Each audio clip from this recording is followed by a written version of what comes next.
রাহুলের চাকরি ট্রান্সফার হওয়ায় কলকাতার পালিগঞ্জের একটা বাড়িতে ভাড়া উঠেছে।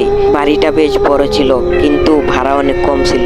কারণ বাড়ির ভিতরে একটা ঘর আছে, যা গত 20 বছর ধরে তালা বন্ধ ছিল। শোনো বাবু, এই বাড়িটা বেশ বড় হলেও ভাড়াটা কম আছে আপনার জন্য।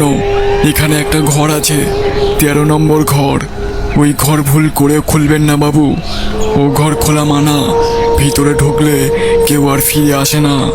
আপনি কি যে বলেন কাকু, আমি এসব ভূতরুত মানি না। ভূতরুত বলে কিছুই হয় না কাকু। আপনি এখনো সেই পুরনো দিনের মানুষ হয়েই রয়ে গেলেন। লোকটা আর কোনো কথা না বলে তার নিজের বাড়িতে চলে যায়। রাত তখন প্রায় 1টা।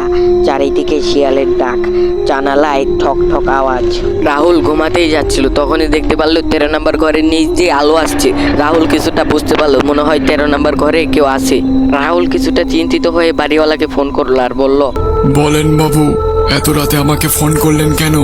কোনো কিছু হয়েছে নাকি? হ্যাঁ মানে, আপনি কি 13 নম্বর ঘরটা খুলেছেন? না বাবু, আমি তো নিজের বাড়িতে আছি এখন। আর ওই ঘর তো আজ থেকে প্রায় 20 বছর ধরে বন্ধ আছে। রাহুল বাড়িওয়ালার কথা শুনে একটু অবাক হয়ে গেল আর কৌতূহলবশত 13 নম্বর ঘরের দরজার কাছে গিয়ে দরজাটা খুলে ফেললো। রাহুল কৌতূহলবশত আস্তে আস্তে ঘরের ভিতরে প্রবেশ করলো।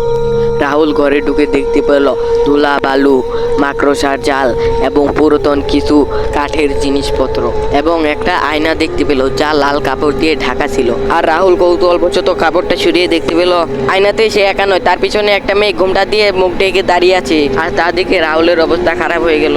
আমায় ফিরিয়ে দাও। আজ থেকে প্রায় 20 বছর ধরে আমি এই ঘরেই ছিলাম, কিন্তু তুই আমার জায়গা নিয়েছিস, তোকে আমি ছাড়বো না। আর রাহুল এসব দেখে বিশ্বাস করতে পারলো না, আর সে তার প্রাণ বাঁচানোর জন্য হয়ে দৌড়াতে লাগলো। আর রাহুল দৌড়াতে দৌড়াতে একটা কুয়োর কাছে এসে অজ্ঞান হয়ে পড়ে যায়। আর সকাল হতেই সে দেখতে পায় বাড়িওয়ালা তার সামনে দাঁড়িয়ে আছে।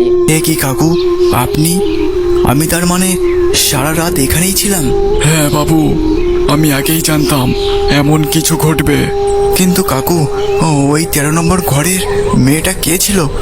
আপনি কি কিছু জানেন? ওই 13 নম্বর ঘরে আজ থেকে প্রায় 20 বছর আগে একটা মেয়ে থাকতো, যার নাম সুনিতা। সে ছিল মানসিক ভারসাম্যহীন। একদিন তার পরিবারের লোকজন তাকে সেই ঘরের মধ্যে গলা টিপে মেরে ফেলে।